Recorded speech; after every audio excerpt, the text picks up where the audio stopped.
पाहूया आजच्या काही ठळक घडामोडी। जनादेश टीव्हीच्या सर्व प्रेक्षकांना जनादेश टीव्हीच्या परिवाराकडून गुढीपाडव्याच्या हार्दिक शुभेच्छा। कोपिनेश्वरच्या स्वागत यात्रेत तरुणांचा जल्लोष। ठाणे परिवहनच्या अंदाजपत्रकात 26 कोटींची सुचवली वाढ। टोलचा झोल आता तरी बंद करा, आमदार संजय केळकर।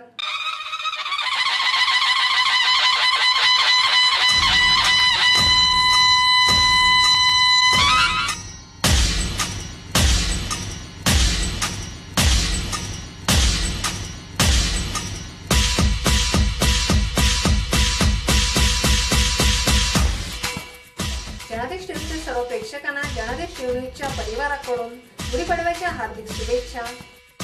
कोपिनेश्वरच्या स्वागत यात्रेत तरुणांचा जल्लोष। श्री कोपिनेश्वर मंदिर समितीच्या वतीने 2002 सालापासून ठाणे शहरात स्वागत यात्रा काढण्यास सुरुवात झाली।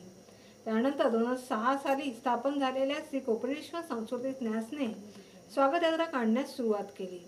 यंदा या स्वागत यात्रेचे हे 16वे वर्ष आहे। गेली अनेक वर्षे स्वागत यात्रेच्या पूर्वनियोजित बैठकीत 50 ते 60 वयोगटातील सदस्य फार मोठ्या संख्येने होते।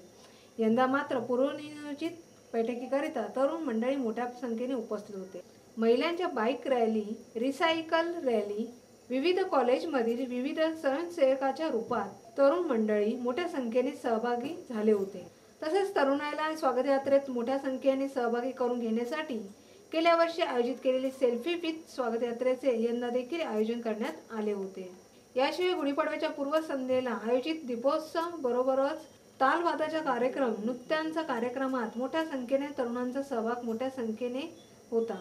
स्वागत यात्रेत ढोल ताशा पथके नेहमीच आकर्षणाचे केंद्रबिंदू ठरत असताना यंदा मात्र स्वागत यात्रेत कोणतेही ढोल ताशा पथक सहभागी झाले नव्हते। श्री कोपिनेश्वर नाथच्या शोभायात्रेत सर्व धर्मीय एकत्रितपणे येऊन अतिशय उत्साहात आणि जल्लोषात सहभागी होतात।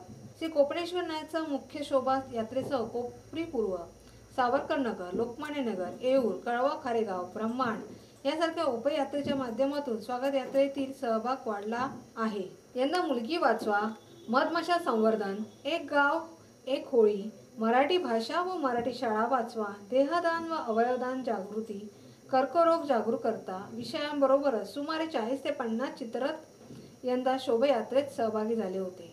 तर संस्कार भारतीतर्फे चौकात रांगोळ्यांनी नववर्षाचे स्वागत करण्यात आले। ब्युरो रिपोर्ट, जनादेश। ठाणे परिवहनच्या अंदाजपत्रकात 26 कोटींची सुचवली वाढ। ठाणे परिवहन प्रशासनाने सन 2017 ते 2018 साठी तयार केलेल्या 268.22 कोटीच्या मूळ अंदाजपत्रकात सुमारे 26 कोटी रुपयाची वाढ समिती सदस्यांनी सुचवली।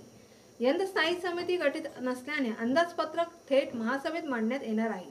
महासभेत शिवसेनेची एक हाती सत्ता असल्याने परिवहन सदस्यांच्या सूचनांना किती स्वीकार होतो हे पाहणे औत्सुक्याचे ठरणार आहे। ठाणे परिवहन प्रशासनाने सन 2017 ते 2018 करिता 268.22 कोटींचे अंदाजपत्रक तयार केलेले होते। यात समिती सदस्यांच्या सूचना अंतर्भूत करण्यासाठी परिवहन समितीची विशेष सभा बोलवण्यात आली होती। यावेळी सदस्यांनी विविध सूचना करून अंदाजपत्रकात सुमारे 25.74 कोटी रुपयाची वाढही परिवहनच्या ताफ्यात नवीन गाड्यांची भर मोठ्या प्रमाणात पडणार आहे। शहरांतर्गत बस सेवा सुधारण्यासाठी प्रशासन प्रयत्नशील असून दिवा भागाचा मात्र विचार करण्यात आला नसल्याची खंत काँग्रेसचे सचिन शिंदे यांनी व्यक्त केली।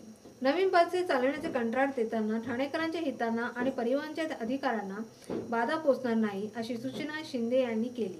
तर नवीन मार्गाचे निश्चितकरण आणि त्याबाबतचे निर्णय घेण्यासाठी सर्वसमावेशक समिती तयार करण्याचे शिंदे यांनी सुचवून यात अधिकारी, परिवहन समिती सदस्य आणि प्रवासी संघटनांचे प्रतिनिधी यांचा समावेश करण्याचे आवाहन केले।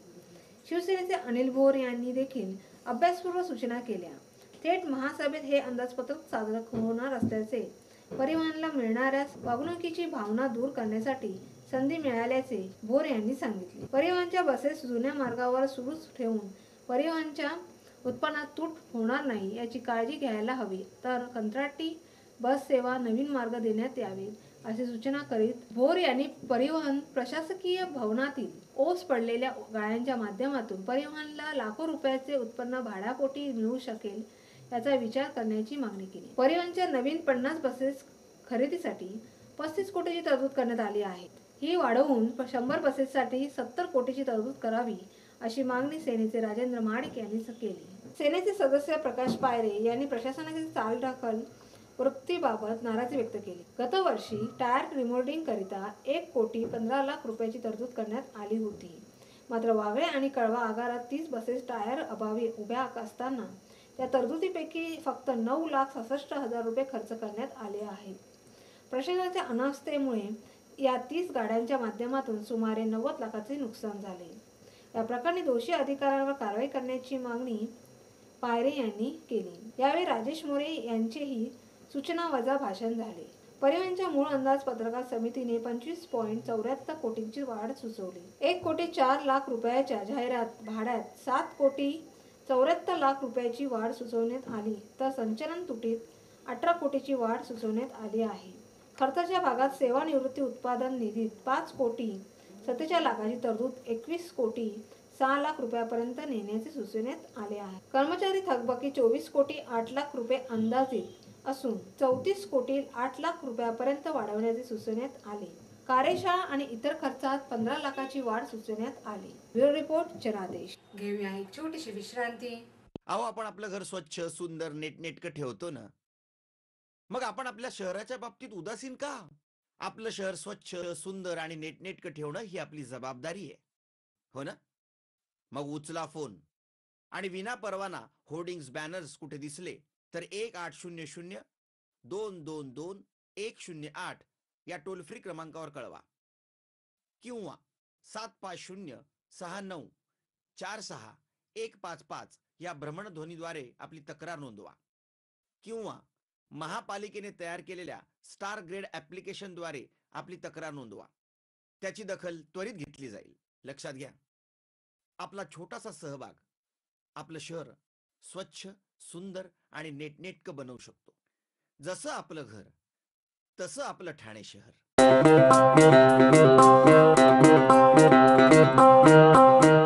Zip your wallets, don't worry, money will travel swift and fast, cause TJSB का नया है ये magic Transapp app. Transapp zap, Transapp app. एक ही virtual ID से transaction है secure and safe. Just tap the tab of Transapp app and make your life all sorted. पैसा आया, पैसा भेजा, हो गया चुटकी का खेल. Simple, easy, fast है ये Transapp, just like a finger snap. Transapp app, Transapp app. जय भगवान सभागृह, हरिनिवास ठाणे. लग्न, मुंज आणि बर्थडे पार्टीसाठी उत्कृष्ट असं सभागृह. वातानुकूलित यंत्रणेसह 100 ते 700 व्यक्तीसाठी सुसज्ज हॉल उपलब्ध. जेवण आणि डेकोरेशनसह सजावट. एनकेडी ट्रस्टचे जय भगवान सभागृह. आपल्या जीवनातील महत्त्वाच्या आठवणी जोपासण्यासाठी उत्कृष्ट सभागृह म्हणजे जय भगवान सभागृह. वाजवी दरात लग्नसराई, बर्थडे पार्टी, मुंज तसेच मीटिंगसाठी आकर्षक सवलती. बुकिंग करा. जय भगवान सभागृह. पत्ता जय भगवान सभागृह, हरिनिवास बस स्टॉपच्या जवळ, नौपाडा, ठाणे पश्चिम. संपर्कासाठी दूरध्वनी क्रमांक 9819530674 आणि 25449234. विश्रांतीनंतर पुन्हा आपले स्वागत. पाहूया सविस्तर वृत्त.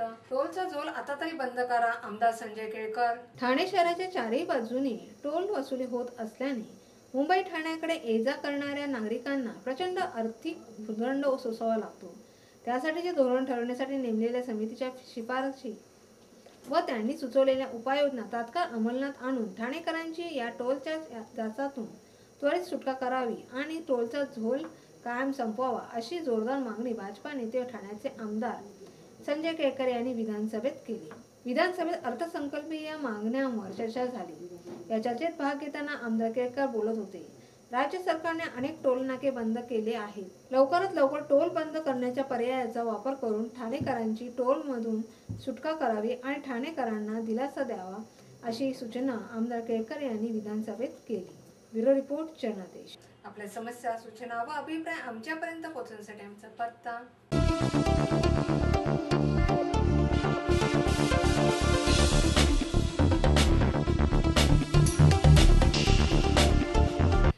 आजच्या काही घडामोडी. पुन्हा भेटूया याच वेळी वृत्तवाहिनीवर. आपली माणसं, आपला देश पाहत राहा. जनादेश. धन्यवाद.